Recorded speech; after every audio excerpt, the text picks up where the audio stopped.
Salut, bienvenue sur la chaîne YouTube Petit Copeau. Aujourd'hui on va parler laser, j'ai plusieurs machines, vous le savez. J'ai reçu celle-là, elle est toute nouvelle. Je vous propose de la déballer ensemble, de la monter, de voir ce que ça vaut. Le fabricant fait beaucoup de promesses, on y va. Alors voilà cette petite machine portative. Il s'agit de la Atom Stax, je ne sais pas si je la prononce bien, X7. Tout a l'air dedans, les pièces ont l'air de belle facture déjà. Je monte ça, on y va.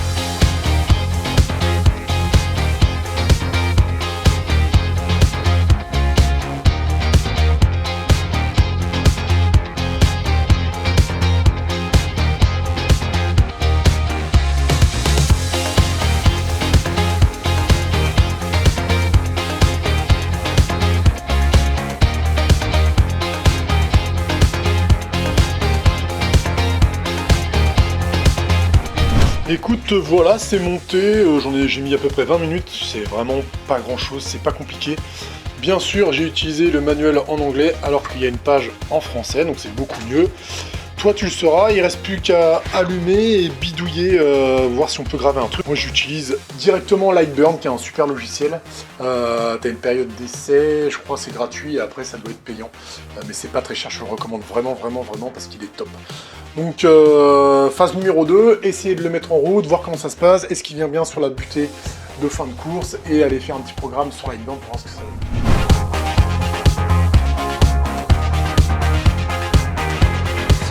Donc en fait, quand je l'ai branché, il se passait rien. Je pensais que ça marchait pas. Et ça, je pensais que c'était un disque dur, ce qui n'est pas du tout le cas. En fait, c'est un écran LCD. C'est l'écran de contrôle avec un petit câble HDMI. Donc il faut le brancher, aller dans le menu, Setting. Et ensuite, tu as accès à la machine. Hop, hop. Et là, tu peux choisir le nom de ta machine. Voilà, et là tu as accès au menu, et si j'appuie sur Home, je vois que ma machine répond, elle va venir se garer en lieu et place, donc tout va bien, ça fonctionne, et je pense que ça grave. Maintenant, il me reste à la faire copuler avec Lightburn, ce que j'ai pas encore réussi à faire, donc je continue, et je vous tiens au jus. Donc, avant de taper avec Lightburn, tu vérifies que tu as bien branché ta machine ici, tu branches ton câble USB, direction ton PC, tu ouvres ta page Lightburn. Ensuite, il va falloir que tu ailles trouver ta machine. Donc, tu vas cliquer ici en bas sur Appareil. Et là, bon, moi, je viens de la reconnaître juste avant, mais tu vas faire ici Trouver mon laser. Ça, normalement, il le trouve automatiquement tout seul. Et hop, elle est ici avec les dimensions. Tu vérifies qu'elle soit bonne. Tu fais Ajouter un appareil. Et ensuite, il va te demander de vérifier la taille de ton champ de travail. Donc pour celle-ci, c'est 400 par 410 mm. Voilà, ensuite moi, vu que j'ai plusieurs machines, je viens ici et je peux choisir laquelle je veux. Donc là, je vais prendre celle-là. Et ça me donne un petit carré de travail qui correspond à ma surface de travail. 410 ici et 400 ici. Voilà pour ce qui est de Lightburn. Donc avant de commencer à utiliser quoi que ce soit, de faire un test, je te conseille, vu que cette machine n'a pas de gabarit, il n'y a rien pour savoir où est ta pièce, c'est ma façon de fonctionner, tu pourras trouver d'autres qui font différemment. Je te conseille de prendre une planche de contreplaqué, un petit peu plus grande que ta machine, fixer ta machine dessus, et on va déjà commencer par tracer un grand rectangle de toute sa surface maximale ici, qui va nous donner notre surface de travail possible. Ensuite, une fois que j'aurai le trait de ce carré, je vais venir fixer deux tasseaux, un ici et un ici, qui vont permettre de venir caler mes pièces de bois que je vais vouloir travailler après, et être sûr à chaque fois de trouver le bon endroit de travail. Donc tu vois ici, le laser il est en bas à gauche, donc l'origine du travail, ici tu peux le modifier, je l'ai mis en bas à gauche. Ici j'ai un petit point vert qui me dit que je suis en bas à gauche, tout va bien. Je mets le petit bout de CP et on continue.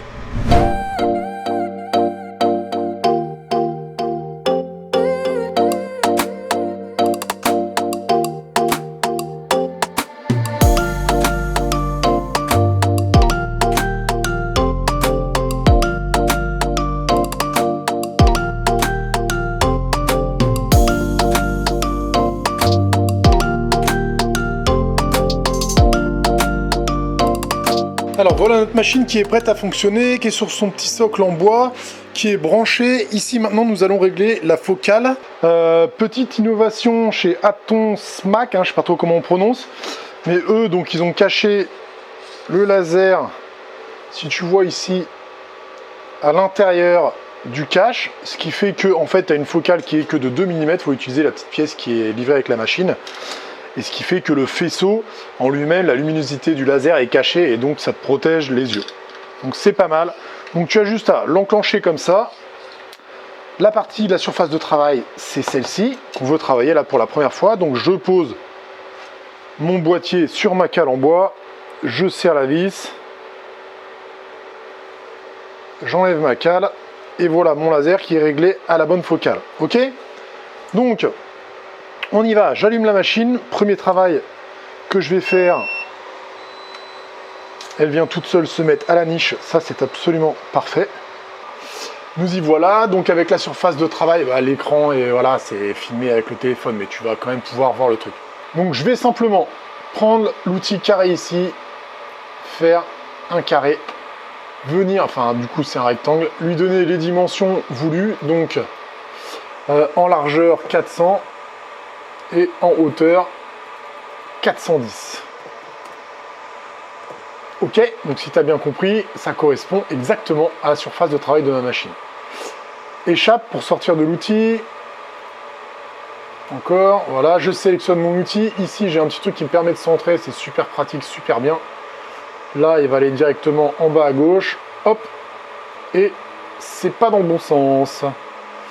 Donc c'est dans l'autre sens, je vais le faire pivoter, pas très grave. Hop, et je recommence. Voilà, donc mon rectangle est pile poil à la bonne taille. Je vais pouvoir lui donner une couleur, le graver et lancer la gravure, ce qui va me faire ici, normalement si tout va bien, un grand rectangle qui va déterminer exactement ma surface de travail sur mon contreplaqué. Donc on a ici notre rectangle qui est de couleur noire, parce que j'ai coché sur le noir ici, ce qui correspond à une ligne, et la vitesse déterminée d'abord pour le logiciel pour essayer, c'est 120 de puissance. Donc on va essayer comme ça, on va voir ce que ça donne. On va lancer le programme sur démarrer, et on va voir ce qui se passe, ici. Nanana, un message d'erreur, on va voir, continuer quand même, oui. C'est parti, la machine fait quelque chose, elle va très vite. Ce qui est beaucoup trop rapide à mon avis, mais qui suffit à nous faire un petit trait qui est visible, regarde bien. Ici, tu vois qu'il y a un petit trait, donc elle fait tout le tour. Ok, elle a fait le trait. Donc là, je pourrais déjà tracer mon... Enfin, coller mon gabarit, mais je voudrais quand même aller beaucoup moins vite et voir ce que ça donne. Donc je vais changer. Là, c'est là-dedans que tu règles tout ça. Fenêtre, rétablir, voilà, parce que j'avais plus la place. La vitesse est beaucoup trop rapide, on va aller à 70, puissance 20, ok, on réessaye. Ah, donc tu constates qu'elle va moins vite et que le trait est plus épais, ça va nous suffire pour ce qu'on a à faire. Le trait est très fin et très précis, c'est assez impressionnant. Sauf là-bas où elle a fait un petit peu de caca, mais est-ce que j'avais touché à ce moment-là?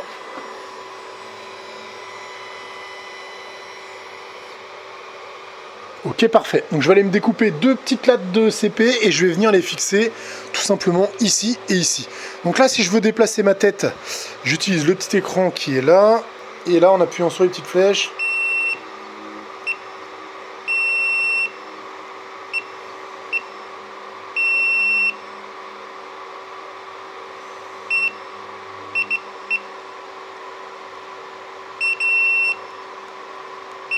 je peux la déplacer. Allez, c'est parti, les petites lattes en CP.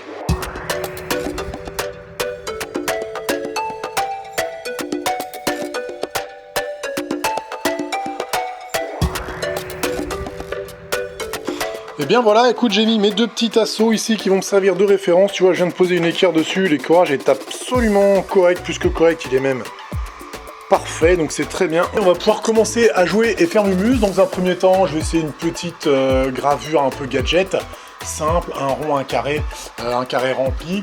Et puis ensuite on va lancer peut-être des découpes, voir ce que ça donne. Et à la fin, apothéose, une gravure un peu jolie, un peu sexy, avec du temps. Mais déjà il faut tâtonner sur ton ordinateur pour trouver les bons réglages, la bonne vitesse, pour avoir un truc correct. Je te conseille de faire des notes, de tout noter. On fait 2-3 tests ensemble, pour l'instant tout a l'air nickel. On voit ce qu'on peut graver, on voit ce qu'on peut découper, très important. Et ensuite on lance une petite gravure sexy et on finira là-dessus. Allez, c'est parti. Donc si tu suis, je me suis immédiatement fait avoir, c'est-à-dire que quand j'ai appuyé ici sur la maison pour qu'elle revienne à sa place, à sa niche, eh bien elle a buté ici, frotté et buté ici, frotté, tout simplement parce que le point du laser doit arriver dans l'angle ici. Et le fait qu'ils ont fait un carter ici pour te protéger les yeux, donc le truc il est à 2 mm du sol, hein. Je te rappelle que ta focale c'est ça et qu'elle fait 2 mm d'épais, et bien quand le truc vient ici, il ne peut pas aller en place, et là aussi. Donc c'est pas très grave du tout, il faut simplement changer ce petit CP de 15 mm par un petit truc de 2 mm, voilà, comme ça il pourra passer au-dessus.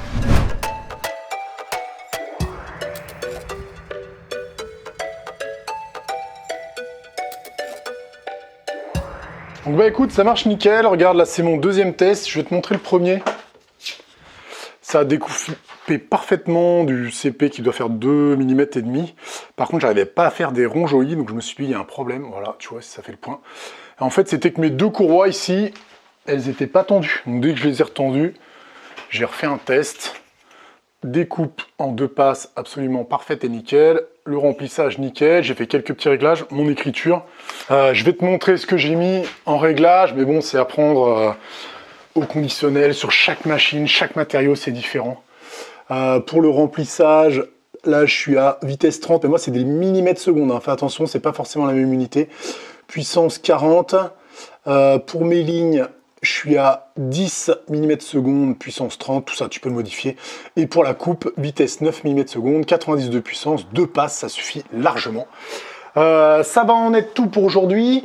Je range le matos, je vais faire autre chose et je reviens pour finir la vidéo avec une petite gravure un petit peu sexy, un petit peu plus jolie, un peu plus complexe et le petit bilan de cette machine. Là, je voulais te montrer ça aussi, le truc de l'écran de contrôle en fait. Il est aimanté, c'est quand même vraiment pas mal fini cette petite machine. Je vous l'ai pas dit, mais je l'ai trouvé sexy au montage, elle est bien finie, les matériaux sont de qualité. Voilà, pour l'instant, rien à redire, à voir sur une gravure un peu plus hard. Mais bon, déjà 40 watts sur une petite machine comme ça, c'est vraiment pas mal. Le fait d'avoir un cache pour cacher le laser, ce qui fait que tu n'as pas besoin de lunettes pour te protéger les yeux, c'est une très bonne idée aussi, je trouve. La suite, c'est maintenant, on y va. Bon, voilà ce que j'ai concocté donc pour une urne, pour les 50 ans de mariage. Bref, je lui ai mis un petit peu de tout, il y a du remplissage. Là, ce qui est bleu, c'est que de la ligne, si tu vois les colombes, ainsi que les petits logos en bas. Là, le rouge, c'est de la découpe, mais je vais pas le faire, je vais juste faire un trait. Tiens, d'ailleurs, je vais le mettre en bleu. Ça me fera juste un marquage que je vais faire à la défonceuse. Et là, les fleurs sur le côté, je lui ai mis ligne plus remplissage. Donc, si tu cliques sur la télé ici en haut, au milieu, ça te donne, ça va lui tenir chaud la machine, hein, regarde, hein, ça va de l'occuper. Hein. Il y a des détails, il y a du remplissage, il y a de la ligne, il y a un petit peu de tout, donc c'est vraiment pas mal. Temps annoncé par l'ordinateur, 1h23, donc on va voir ce que ça donne en termes de temps et en termes de travail. On va la faire bosser un petit peu cette machine, histoire de lui secouer les plumes. Je vous mets un timelapse et on voit après le résultat.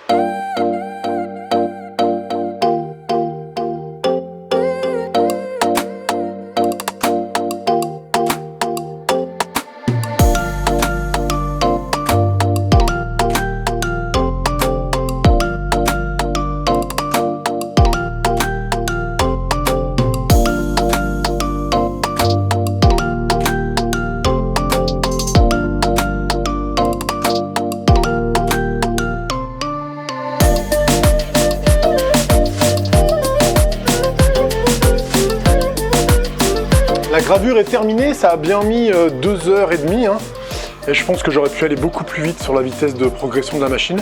La puissance par contre est très bonne. Si tu regardes bien ici et là, tu as des légères traces de brûlé, ce qui est tout à fait normal.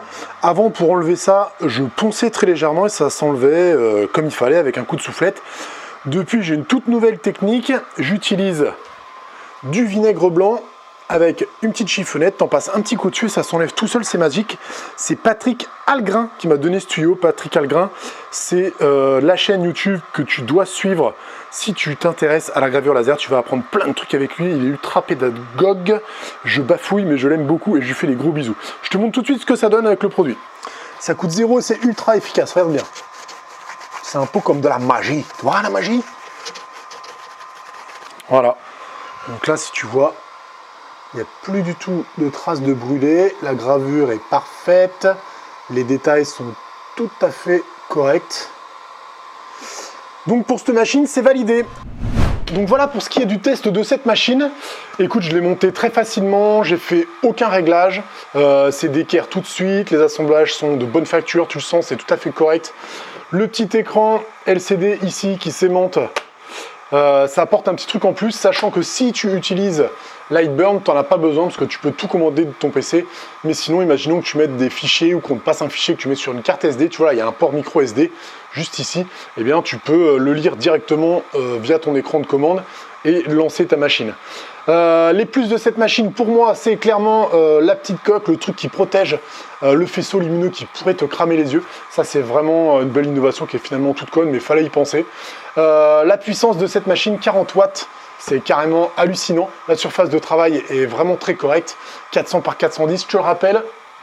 Dans les plus, je vais mettre aussi le manuel qui est en français. C'est vraiment agréable.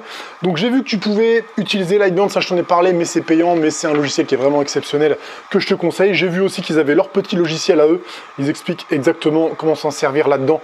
Et ça, c'est complètement gratos. Dans les petits moins, moi, il y a cette petite vis ici. Que je trouve que quand tu serres, que tu as bien réglé ta focale et que tu vas pour serrer, à la fin de ton serrage, ça la fait descendre un tout petit peu. Voilà, dans les petits moins, je veux dire. Sinon, j'ai pas grand chose à redire. La qualité est bonne, le prix est correct, c'est le prix d'une Ortur. Donc ça semble être mieux qu'une Ortur. Pour moi, voilà, c'est ce que je te dis. Si tu aimes la gravure, si tu t'intéresses, si tu veux apprendre des choses, moi je suis pas vraiment un prof, mais tu peux aller voir Patrick Algrin. Je suis tombé dessus par hasard sur ses vidéos, il me suit, c'est un abonné à moi. J'adore son contenu, j'ai regardé toutes ses vidéos en un week-end, je me suis gavé, c'est quasiment de la formation en ligne. Donc c'est un petit coup de pub pour lui, c'est totalement gratos. Je te mettrai un lien dans la description. Moi je vous fais des gros bisous. Bien sûr, cette machine, si tu veux l'acheter, je te mets un petit lien aussi. Si jamais tu veux t'abonner pour voir la suite, il y a toujours des trucs à graver dans l'atelier Petit Copeau. Mais sûrement, il y a du bricolage, des trucs en bois et la passion du bricolage à partager avec toi. Je vous ffais une grosse bise. Je vous dis à ciao. Soyez forts, gardez la pêche. Ciao, bye.